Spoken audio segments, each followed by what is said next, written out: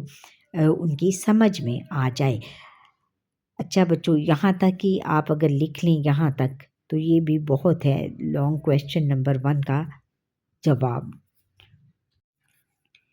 پھر long question number 2 کا جواب ہے کہ رسول اللہ خاتم النبیین صلی اللہ علیہ وسلم کے انداز گفتگو کی تفصیلات بیان کریں۔ اس میں بچوں آپ حضرت محمد رسول اللہ خاتم النبیین صلی اللہ علیہ وسلم کا انداز گفتگو، یہاں سے یہ اس ہیڈنگ سے سٹارٹ ہو کر کے رسول اللہ خاتم النبیین صلی اللہ علیہ وسلم کے کلام اور لب و لہجے میں بہت مٹھاس اور تاثیر تھی۔ آپ خاتم النبیین صلی اللہ علیہ وسلم کی بات میں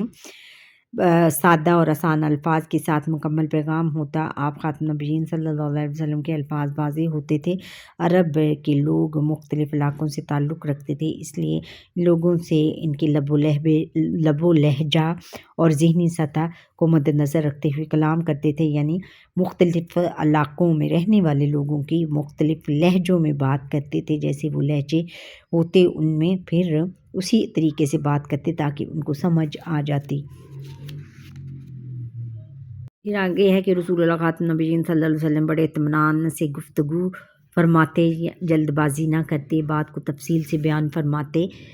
کہ سننے والے کو واضح طور پر بات سمجھ آ جاتی، غور سے سننے والا اسے ہمیشہ کے لیے یاد رکھ سکتا تھا۔ حضرت عائشہ صدیقہ رضی اللہ تعالیٰ عنہا فرماتی ہیں کہ رسول اللہ خاتم النبیین صلی اللہ علیہ وسلم جلدی گفتگو نہیں فرماتے تھے، بلکہ آپ خاتم النبیین صلی اللہ علیہ وسلم نہایت واضح اور تفصیلی گفتگو فرماتے، پاس بیٹھنے والا اسے یاد کر لیتا تھا، یعنی ان کا بات کرنے کا انداز اور سٹائل اس طرح کا ہوتا کہ آپ جو ان کے بالکل قریب بیٹھا ہوتا وہ اسے اسی وقت اس کے ذہن میں سرایت کر جاتی، وہ بات بالکل اس کے ذہن میں نشین ہو جاتی، وہ بات جو کہ حضور نبی اکرم خاتم النبیین صلی اللہ علیہ وسلم کرتے تھے۔ رسول اللہ خاتم النبیین صلی اللہ علیہ وسلم کے کلام مبارک کی تاثیر سے اکثر ابو لہب کھلا جاتا تھا، یعنی گھبرا جاتا تھا اور جب آپ تبلیغ کی غرض سے لوگوں کے پاس جاتے تو ابو لہب شور کرتا جاتا کہ لوگوں محمد خاتم النبیین صلی اللہ علیہ وسلم کا نعوذ باللہ کلام نہ سننا یہ جادو کی طرح لوگوں پر اثر کرتا ہے، یعنی ان کے کلام کی تاثیر کا جو ہے بچوں اس نے بھی تعریف کی ہے، جو کہ حضور نبی اکرم خاتم النبیین صلی اللہ علیہ وسلم کا دشمن تھا۔ رسول خاتم النبیین صلی اللہ علیہ وسلم اہم بات کو 3 بار دہراتے تھے تاکہ ہر بات سننے والے کے لیے سمجھنا اور یاد رکھنا آسان ہو جائے۔ جب آپ خاتم النبیین صلی اللہ علیہ وسلم کچھ ارشاد فرماتے، شمار کرنے والا اگر چاہتا تو آپ خاتم النبیین صلی اللہ علیہ وسلم کی گفتگو کے ایک ایک لفظ کو شمار کر سکتا تھا۔ آپ خاتم النبیین صلی اللہ علیہ وسلم کے الفاظ انتہائی جامع و بلیغ ہوتے تھے، بہت زیادہ اس میں ایسے لگتا تھا کہ جیسے بہت پڑھا لکھا اور بہت زیادہ لرننڈ بندہ بول رہا ہے۔ آپ خاتم النبیین صلی اللہ علیہ وسلم کی مختصر بات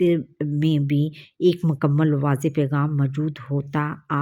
آواز مبارک روب دار ہوتی۔ اگر آخرت کا ذکر فرماتے تو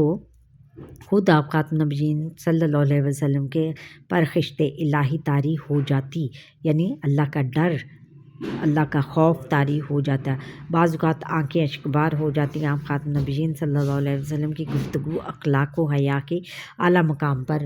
ہوتی تھی۔ آپ خاتم النبیین صلی اللہ علیہ وسلم بہت اونچی آواز میں گفتگو نہ فرماتے، نہ کسی کی عیب جوئی کرتے، نہ بے جا کسی کی تعریف کرتے، وہی بات کرتے جو حق ہوتی۔ یہاں تک بھی آپ لکھ سکتے ہیں اگر آپ چاہیں تو، جتنا آپ کو یاد ہو، یا اس کو ایک دفعہ بچوں پڑھ کر اور جو آپ کو زبانی ہو اس کو اپنے الفاظ میں آپ لکھ سکتے ہیں۔ یہ تھا جو ہے سیکنڈ لانگ کویشچن نمبر 2 کا آنسر۔ آگے پھر بیٹا سرگرمیاں ہیں کہ گفتگو کے آداب پر آیات کریمہ اور مستند احادیث مبارکہ ترجمہ تلاش کر کے لکھیں اور کبھی اپنی زبان سے ایسی بات نہ نکالیں جو اخلاق سے گری ہو اور فضول ہو۔ رسول اللہ خاتم النبیین صلی اللہ علیہ وسلم کے انداز گفتگو کے اہم نکات اپنی ڈائری میں تحریر کریں، ان آداب کو روزمرہ زندگی میں اپنانے کی کوشش کریں۔ یہ ہے آپ کی بیٹا ایکٹیویٹی ہے، اس کو آپ اگر یہ جو لاسٹ والا ہے اگر اس کو آپ اپلائی کریں تو آپ بہت سارے گفتگو بات کرنے کا طریقہ جو صحیح بات کرنے کا طریقہ ہے اس کو اپنا سکتے ہیں۔ برائے اساتذہ ہے کہ طلباء سے گفتگو کے آداب پر مشتمل چارٹ بنوا کر کمرہ جماعت میں آویزاں کریں، پھر طلباء جماعت میں ایک مکالمہ کروائیں جس میں آداب گفتگو کو مد نظر رکھتے ہوئے رکھنے کی ترتیب کی جائے۔ پھر ہے کہ تدریس کے دوران میں طلباء کے سامنے رسول اللہ خاتم النبیین صلی اللہ علیہ وسلم کے انداز گفتگو کو پیش کریں۔ پھر پہلی گالی جو کہ عصر حاضر کی ایک بہت بڑی بیماری ہے، طلباء کو اس سے بچنے کی بھرپور ترغیب دیجیے۔ یہ اساتذہ محترم آپ کو کروا سکتے ہیں، اور یہ بچوں یہ جو انہوں نے باتیں بتائی ہیں ان کو آپ نے مد نظر رکھتے ہیں، خاص طور پر یہ لاسٹ والی کہ آج کل ہر بات پر کچھ بچے گالی گلوچ کی بات کر دیتے ہیں، لیکن اس سے ہمیں بہت بچنا چاہیے، یہ کیونکہ گالی دینا حرام ہے اور گالی دینے والے کو اللہ تعالیٰ پسند نہیں کرتا، اس لیے ہمیں گالی نہیں دینی چاہیے کسی کو بھی، اور اپنی جو بات ہے اس میں اچھے لفظ استعمال کرنے چاہیے کہ جو سننے والا ہے سن کر اس کو اس سے پر عمل کرے، نہ کہ اس سے چیڑ کھائے اور اس سے پرہیز کرے۔ اچھا بچوں، یہ تھا ہمارے آج کا لیسن۔ آپ کو یہ میرا لیسن کیسا لگا کمنٹ کر کے ضرور بتائیے گا، اور لائک کریں، شیئر کریں، بیل آئیکن پر کلک کریں تاکہ ہر آنے والا لیسن میرا آپ تک پہنچ سکیں، اور زیادہ سے زیادہ سبسکرائب کریں۔ اللہ حافظ۔